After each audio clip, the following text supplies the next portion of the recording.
مسكت شغلي، مسكت نومي، صارت شغلتي كلها ملفات وصور وملاحظات.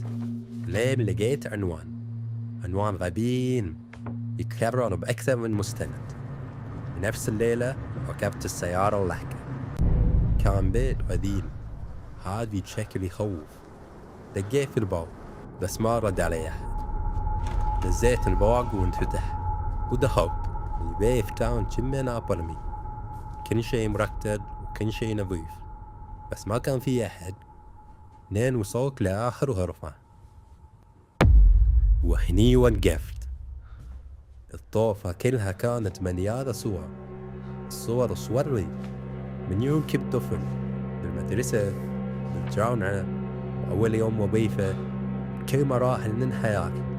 لكن بعدنا شفت صور ما المفروض تكون موجودة، صور بتاريخ ما وصلت للحين، صور من المستقبل. وأنا طالع الصور